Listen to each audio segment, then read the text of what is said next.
That night, a small village on the outskirts of West Java was covered in a thick mist. No one dared to leave their houses after 9 o'clock, especially not along the road that cut through the old graveyard at the end of the village. That cemetery was infamous, filled with tilted, moss-covered tombstones and tall trees that blocked out the moonlight. Since childhood, people were warned never to pass through it alone. Some said they had heard the sound of chains clashing, while others claimed to have seen white cloth fluttering behind the gravestones. But the most common tale was about a shrouded ghost, Pokong, leaping among the graves, as if trapped between the world of the living and the dead. Villagers called it the Jumping Shroud. They believed it came from a corpse buried without the ritual of untying its shroud ropes. Because of this, its spirit roamed, appearing at night, hopping stiffly from one grave to another, especially on Friday nights during Kliwon. That night, Sandy, a young man returning late from work in the city, was forced to take the cemetery road because the main road had been cut off by a landslide. Armed only with a small flashlight and borrowed courage, he walked through the cold air as the crickets screamed and the fog grew thicker. Suddenly, he heard a sound, thud, thud, thud, as if something heavy was hitting the damp soil. Sandy froze. He swung his flashlight toward the sound, but only rows of gravestones stared back at him. He sighed in relief, thinking it was just a fallen branch. But then, from a distance, he saw a white figure moving quickly. It was jumping from one tombstone to another with stiff, eerie motions. Sandy's blood ran cold. His hands trembled. The thud, thud grew louder, closer. The figure was moving straight toward him.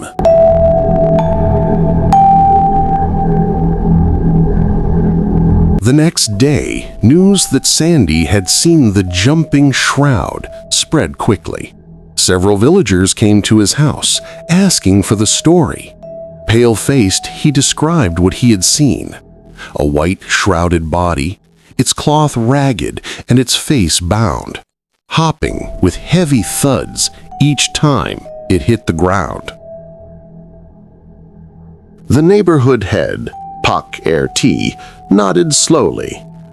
"You're not the first, son. This pocong has been around for years. Many have seen it, but most are too scared to speak." An old woman shared her own tale. She once saw it while searching for her goat near the graveyard. The shrouded figure stood atop a tombstone, turned its bound head toward her, then vanished instantly. Even an ojek driver claimed he had been chased. His motorcycle light went out as he rode past the graveyard. He then saw the pocong hopping behind him, following for 3 graves distance before suddenly disappearing when his bike's light flicked back on. But the most chilling testimony came from an old gravedigger. He admitted that when a grave was reopened years ago, the corpse's shroud was still intact, its head tie never undone. Villagers began to believe that this was the very source of the jumping shroud.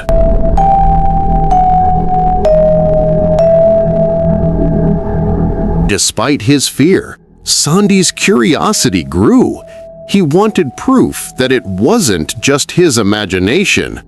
So he asked his friends Rian and Bagus to accompany him to the cemetery the next Friday Kliwon night. They brought a camera, flashlights, and phones to record. The graveyard at midnight was suffocating, mist thick as smoke, owls crying in the distance, and the cold wind cutting through their skin. At first, nothing happened. They sat near the path, restless. Rian fidgeted nervously, while Bagus paced with a cigarette. But then, thud, thud, echoed again. They aimed their lights into the cemetery, and there it was, the white shrouded ghost. It hopped stiffly among the tombs, its cloth swaying with each rise and fall. The sound grew louder, faster, until it echoed like pounding drums on the soil. The three friends froze. Their cameras slipped and recorded only blurred shapes. The pocong stopped, as if sensing their presence. Though its face was wrapped tight, they felt its gaze pierce straight into their souls. Then suddenly, it leapt straight toward them. Their flashlight dimmed, the air thickened, and the sound of dragging cloth filled the night. In blind panic, they bolted, abandoning their camera and belongings in the graveyard.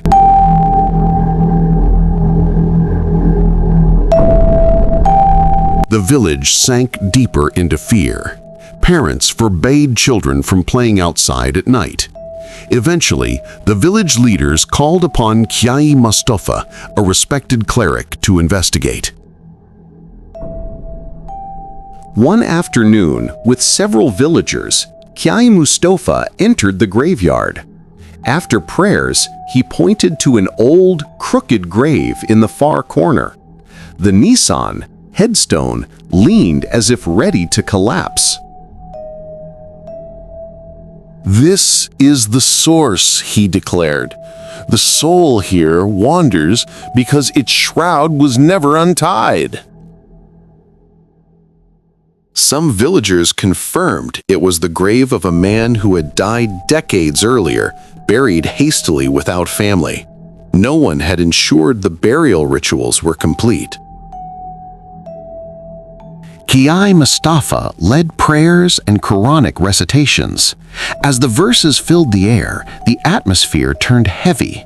The wind died. The air turned icy. Then, even in broad daylight, faint thud, thud sounds echoed from behind them. Faces turned pale. Some nearly fainted.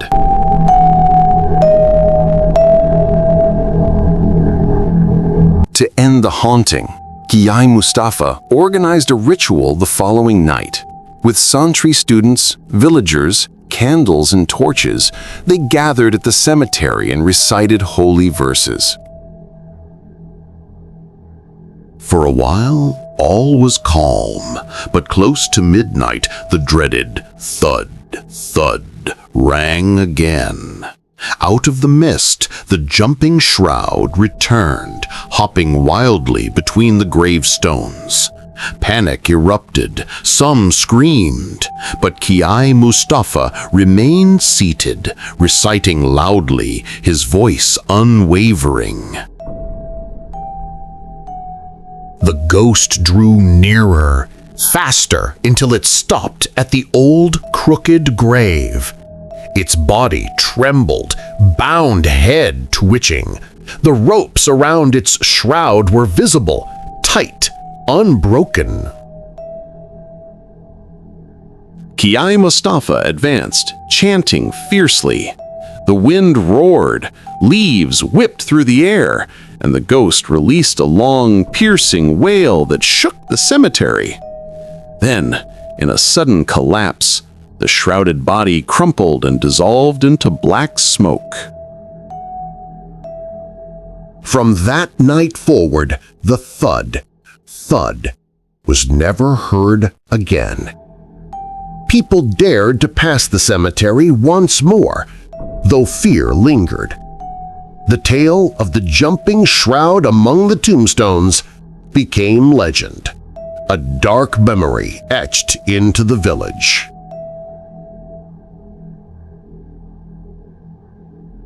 Some believed the ghost finally found peace, its ropes undone through prayer, but others whispered a darker truth. It wasn't destroyed, only put to sleep. And should another body be buried without its shroud untied, the jumping shroud would rise again. Thank you for watching. Don't forget to subscribe, like, share, comment, and follow other horror stories.